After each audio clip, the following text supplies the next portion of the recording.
Hello, back in time, BassMaster Magazine.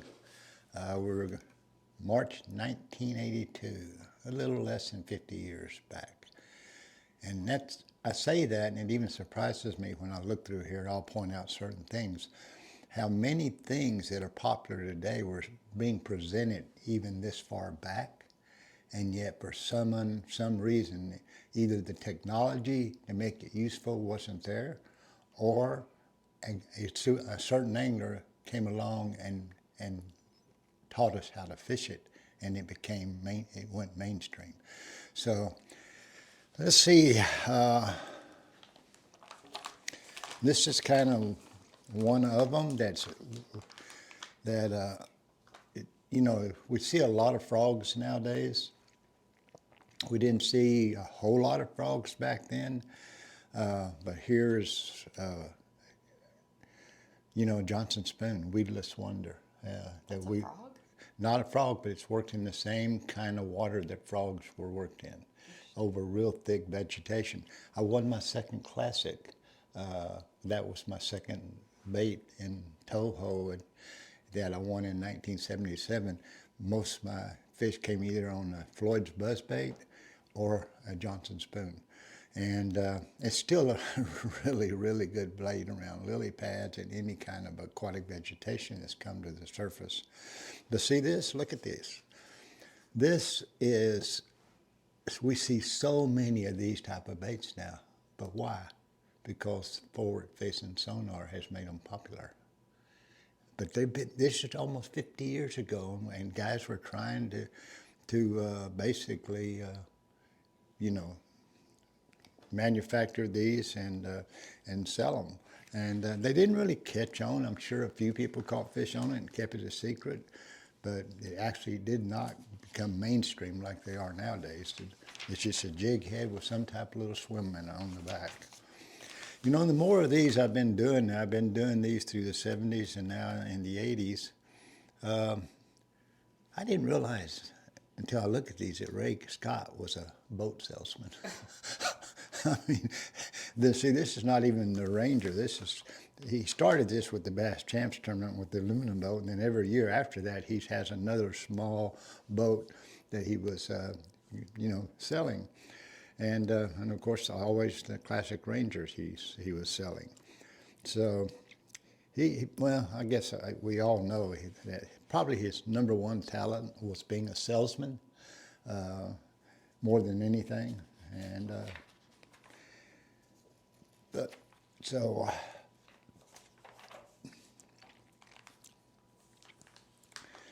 now here's, and again, this is, we're going back in time, but probably one of the most popular reels nowadays is the Lew's reels. It's changed hands several times. Lynn Reeves bought it from Childress, and he really did a heck of a job with it. But still, it's the Lou Childress speed reel spool.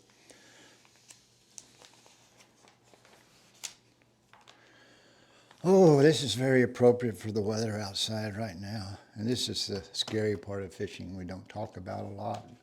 But any of us that fished a long time have been in this kind of weather. Fortunately, not where I sunk the boat, but actually in a Texas top 6 on Amstead back in the late 60s and 70s. Every club in the state of Texas sent a 6-man team to the Texas top 6 to compete. The first morning of the tournament on Amstead, there was 3 of us, 2 guys per boat, 6 of us, but we had 3 boats, and we headed up Amstead in the dark, and the wind was blowing. And they had me in the middle because I had the smallest boat, and I think Pickens and Frank Pickens were in the front, and Waylon Carpenter and... Can I ask you a question? Yeah. Why were you in the dark? Because we were fanatics. Okay. And we were trying to beat all the other boats up the lake to where we wanted to fish, because we thought, typically, even though you find fish, you're afraid somebody else found them, and we're paranoid, okay? So we're heading up to get there before everybody else, even though we could not make a cast before daylight. Okay, so who Who were the other boats? I'm sorry, interrupted. Frank Pickens and Pig Pickens were the lead boat. They had the biggest boat. Me and Malcolm Wise were in the middle boat. I had the smallest boat, which was like a 16-foot or 17-foot with a 85 horse engine on it. And then Waylon Carpenter and golly, forgive me, but I can't think of his name, were in the back boat. They had me in between, but we all were all kind of looking back at. We all had our lights on, and finally, about halfway up the lake, Malcolm said, "I don't see Waylon's lights anymore." I said, "Really?" So I looked around. I couldn't see them either. So we turned around, and when we turned around, Pick and Frank turned around, and we got back, and this was the scene we saw. The only thing sticking out of the water was the bow, and they were holding on to the bow of the boat. And I know this is hard to see, but you got a guy here reaching for another guy holding on to the bow of the boat. So we picked them up, and there was not much on Hempstead. That's out in Del Rio, and there's not much, but there was the lights on the Texas side. So we took them over to the Texas side, and there was a little community there, and we left them there, and we went on. So I know I'm ignorant, but why did the boat do that? We don't know. Like, did it get swamped? Yeah, it got swamped. I mean, there was big waves, and I typically, back then, I think we were actually going with the waves, and that's the worst way to go. It's the most comfortable. You're not going against them and beating them, but you're going with them. But the problem is you go with them, and you come over and fall over, and you go through the backside of the next one. And that they did that, and then, of course, the other ways finished it off, filling it up. And anyway, we went on and fished that day, and we only fished 4 guys against the other 6-man teams the next day, and ended up second in this Texas State tournament. Never found Waylon's boat, though. Oh Yeah. my gosh.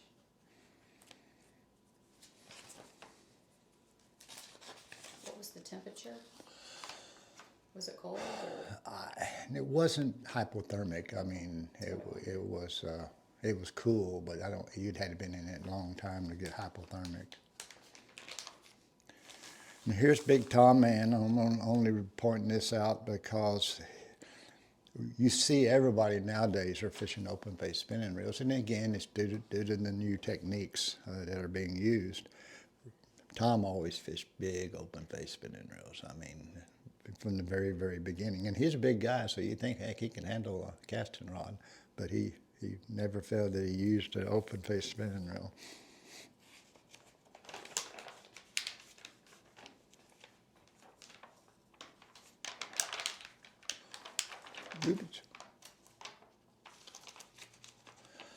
Come on, come on.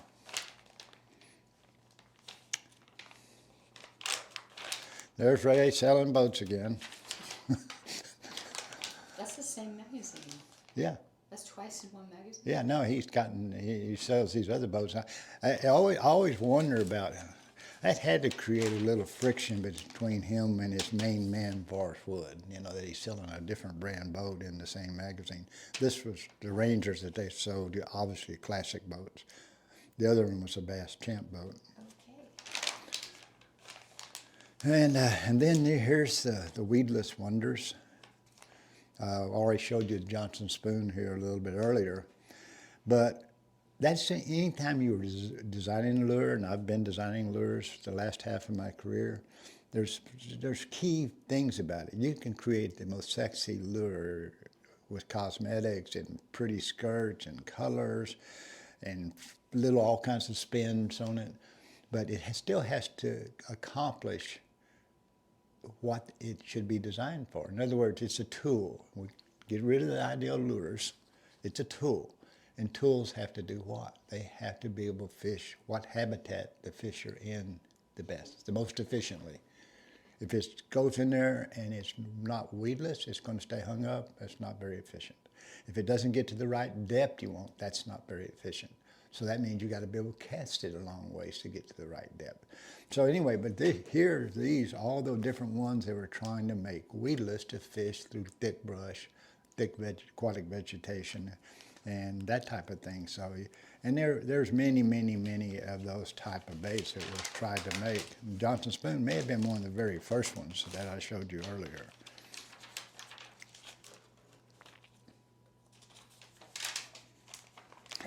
This is kind of interesting because I've been kind of tracking it from the early 70s that we started this back in time to when we actually created the correct bass fishing rod. And we still have it. See all these different handles that are in them? You know what those handles are? They kept chiropractors in business because they runt your wrist, they runt your shoulders, they runt your elbows because you had to do a one hand. Imagine you're a pitcher in a baseball game, and you're throwing with one arm. Well, that's what you were doing with these rods and reels. Well, pitching, we know that they're only allowed to pitch 100 pitches a game, and then they're getting taken out, and they're going to be made to rest 2 or 3 or 4 more days before they can pitch again. Most anglers were making at least 500 casts, and some of them over 1,000. Some of them been timed at 2,000 casts a day, and they're doing it every day. What's that going to do to your wrist, your elbows, and your shoulders? We've learned from other anglers that it's destroyed them. And that was because the long handle rods. You're barely starting to see one right here, but still not compared to what we have today. They allowed you to do this instead of throwing like a baseball player.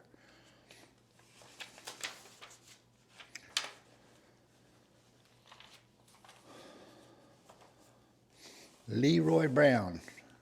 This is a kind of a strange picture of it, but Leroy Brown was Tom Mann's pet bass. It became famous that he had in this giant aquarium.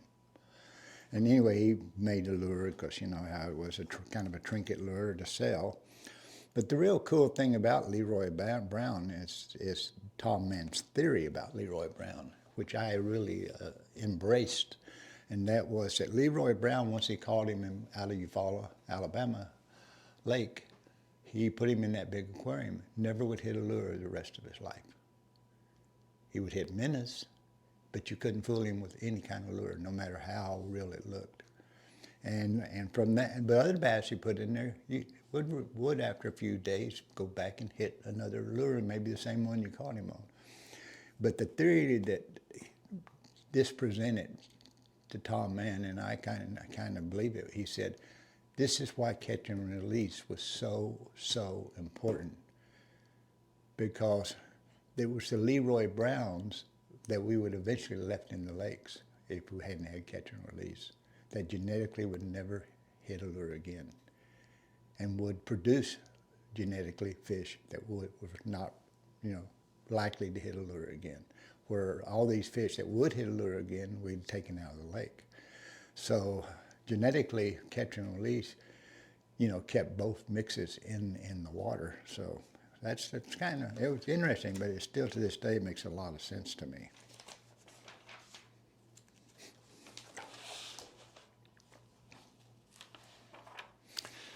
Oh, and the famous Hemphill gang. Then they were famous. They were famous and damn good. And that was Tommy Martin, John White Shoes Torian.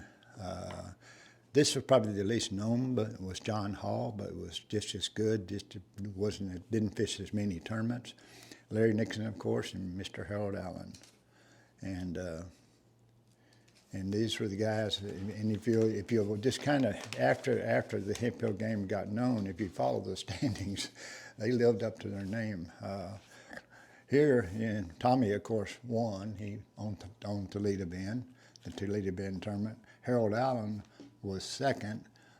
Bo Dowden lived on the other side of the lake. He wasn't in the Hemphill game, but he was Toledo Bend master. And David Wharton also. He wasn't in the Hemphill game, but he guided on that lake. But every tournament you can go down, and the Hemphill game we're going to be in the top 20 most of the time. So this was they're the guys when I went to Toledo I knew I had to beat, and didn't do it very often. Not all of them. I might beat some of them. Well, that concludes Back in Time, March 1982.